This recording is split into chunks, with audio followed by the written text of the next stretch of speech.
Most people will spend their tax refund before they ever stop to think about it. A few weeks go by and the money is just gone. Today, I want to talk about a better idea. I am Ron Siegel, certified liability advisor, helping families build wealth through strategic debt management. Tax season is here, and if you're expecting a refund this year, today's show is for you, because that refund, if you use it right, can do something most people never think to ask it to do. It can move your credit score. Let me start with a number. The average American gets roughly $3,000 back from the IRS each year. That's real money. And before you decide what to do with it, there is something worth knowing. That refund is not a gift. It's not a bonus. It's your own money. You overpaid your taxes throughout the year. The government held it interest-free, and now you're getting it back. So the right question when it hits your account is not, what do I want to buy? The right question is, how do I put this to work? And one of the most powerful things it can work on is your credit score. Now, I know credit score conversations can feel a little abstract, like it's just a number somewhere that does not really touch your daily life. But let me tell you why it matters more than most people realize. Your credit score directly affects your cost of borrowing. In my world, the cost of borrowing is everything. The rate you pay on your mortgage, your auto loan, your credit cards. That is money leaving your household every single month. A higher score means lower rates. Lower rates means more of your income stays with you when we talk about the household blended interest rate. What we're really talking about is the total cost of all the debt in your combined life. And your credit score is one of the most direct levers you have to bring that number down. So what can a $3,000 refund actually do for your score? The single highest impact move is paying down credit card balances, specifically targeting the cards that are closest to their limits. Here's the mechanic behind this. Your score is partly based on something called credit utilization, the percentage of your available credit that you are currently using. If you have a card with a $1,000 limit and a $900 balance, you are at 90% utilization. The bureaus treat that as a sign of stress.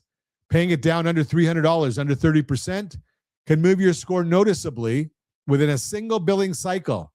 And if you can get it under $100, under 10%, even better, score movement within 30 days is realistic. If you want a simple way to stay on top of this, go to rsrccpayment.com, rsrccpayment.com. It's a resource we put together specifically to help you manage credit card payments strategically. Here's something a lot of people get wrong after they pay a card down. They close the account. Do not do that. Closing the account removes available credit, which can actually hurt your utilization ratio and drop the score you just worked to raise. Pay it down, keep it open, and let that available credit sit there working in your favor. Now, what if your balances are already in decent shape? Or you're just starting to build credit from scratch?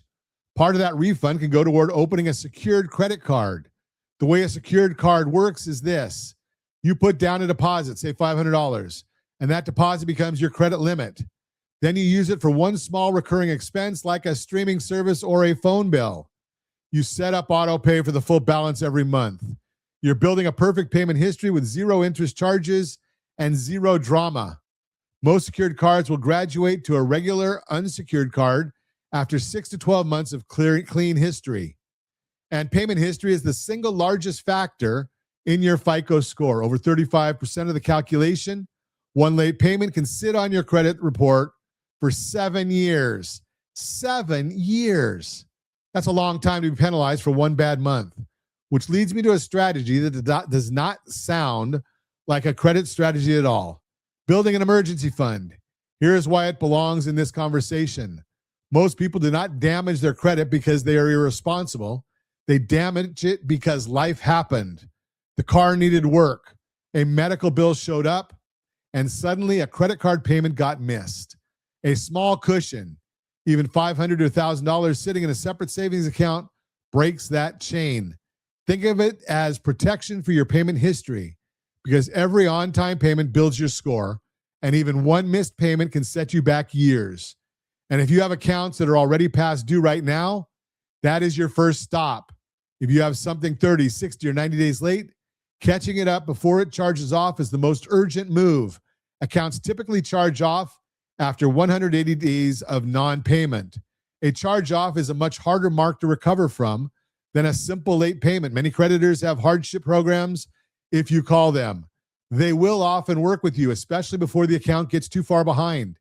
Here's the way I want you to think about all this together. Your credit score is a financial tool. It controls what you pay to borrow, and what you pay to borrow determines how much of your income actually stays in your household. In the framework I use with every family I work with, safety, liquidity, and return, getting your credit picture clean and strong is part of building that safety layer. It gives you options. And when you have options, you make better decisions across every part of your financial life. A tax refund that disappears into everyday spending is gone in a few weeks, and you'll barely remember it. A refund that reduces your credit card utilization, shores up your emergency cushion, or brings a delinquent account current. That changes your picture for months or years. That is the kind of move worth making. Bottom line, go to rsrlinks.com/keysteps. That's rsrlinks.com/keysteps. We'll take a look at your full financial picture, including where your credit stands and what the smartest next moves look like for you. It does not cost you anything to start that conversation. I am Ron Siegel, your certified liability advisor, helping families build wealth through strategic debt management. That is, thanks for listening to Your Credit Matters segment, brought to you by rsrlinks.com/debt-free, rsrlinks.com/debt-free.